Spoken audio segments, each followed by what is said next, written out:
Good morning friend, myself Prakash, I belongs to Paurigarh Uttarakhand.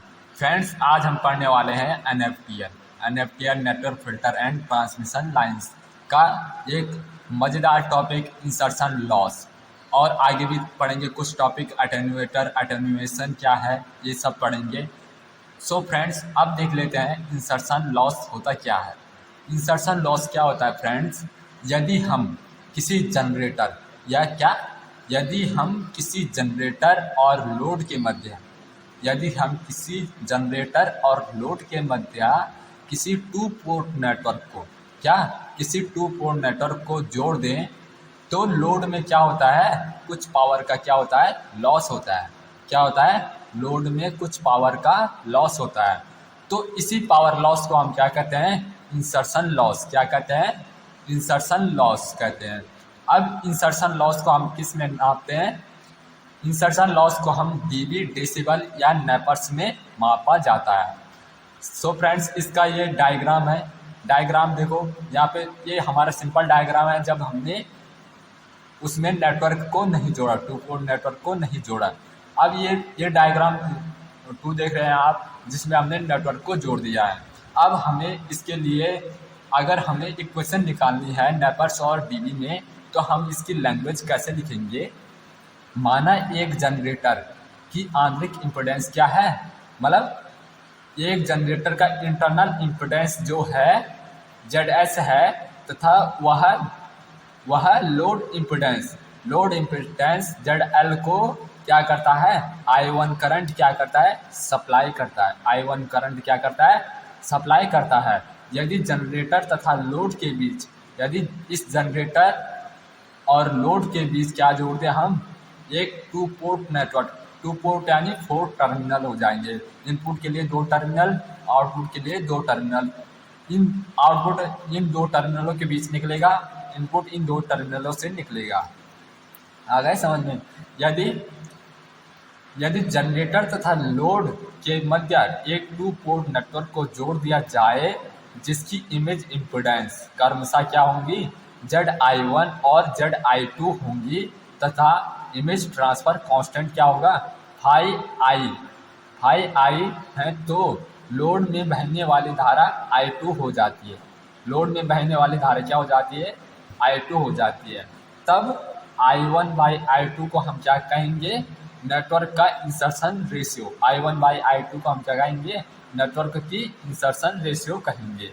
तब network का insertion loss अगर हमें नेपर में निकालना है, तो नेपर में क्या होता है? Log base E into I1/I2 नेपर में निकल गया। अगर हमें डेसिबल में निकालना है, तो डेसिबल में होता है insertion loss equal to 20 log 10 I1/I2 into DB। Attenuator होता क्या है पढ़ेंगे अब हम। अटेन्यूएटर होता क्या है? अगर इनपुट वोल्टेज या करंट अथवा दोनों के अटेन्यूएशन क्या है? वोल्टेज या करंट को छीण, यानी उसको कमज़ोर, वोल्टेज या करंट की पावर को कमज़ोर करने की प्रक्रिया हमारी क्या है? अटेन्यूएशन। इनपुट वोल्टेज या करंट अथवा दोनों के अटेन्यूएशन जिस युक्ति या डिवाइस, युक्ति किसको कहेंगे हम? डिवाइस, यानी कंपोनेंट को जोड़ करके हम जो डिवाइस बनाएंगे उसको हम युक्ति कहेंगे। युक्ति या डिवाइस के द्वारा की जाती है उसे अटेन्यूएटर कहा जाता है। मतलब इनपुट वोल्टेज या करंट या दोनों का अटेन्यूएशन जिस डिवाइस द्वारा किया जाता है उसे क्या कहेंगे? अटेन्यूएटर कहेंगे। अटेन्यूएटर का ये सिंपल सा ब्लॉक डायग्राम है। ये VS क्या हमारा इनपुट वोल्टेज है, RS हमारा सोर्स रेजिस्टेंस है, सोर्स रेजिस्टेंस हमारा ओम में है, IS हमारा सोर्स करंट है। ये हमारा अटेन्यूएटर नेटवर्क लगा है। अब यहाँ पर हमारा IL है, लोड करंट है हमारा, VL है हमारा लोड वोल्टेज, RL है हमारा लोड रेजिस्टेंस। ये सब RL हमारा, ये रेजिस्टेंस जो होंगे ओम में होंगे, करंट जो होगा हमारा एम्पियर में होगा, करंट हमारा पूरा एम्पियर में होगा, रेजिस्टेंस हमारा ओम में होगा, वोल्टेज हमारा किस में होगा? वोल्टेज हमारा वोल्ट में होगा। और अब अगर हम पावर की बात करें, तो पावर होता है हमारा P equal to I square R, जिसका मात्रक क्या होता है वाट। पावर का मात्रक क्या होता है वाट, तो पावर का मात्रक क्या होगा वाट होगा। सोर्स पावर क्या होगी सोर्स पावर PS, और लोड पावर क्या होगी हमारी लोड पावर होगी हमारी PL।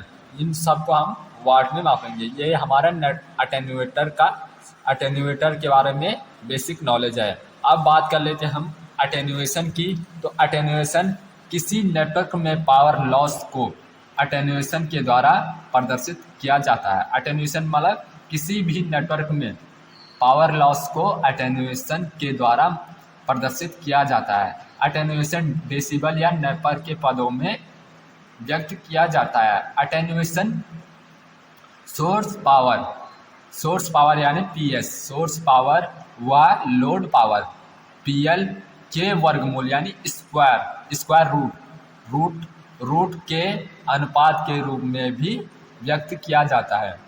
Attenuation in term of nepers, attenuation अगर नेपर्स के पदों में ज्ञात करना है तो अटेन्यूएशन इक्वल टू क्या हो जाएगा हमारा अंडर रूट सोर्स पावर, कहा था ना मैंने सोर्स पावर क्या है हमारा PS, source power upon load power यानी PL, under root PS upon PL।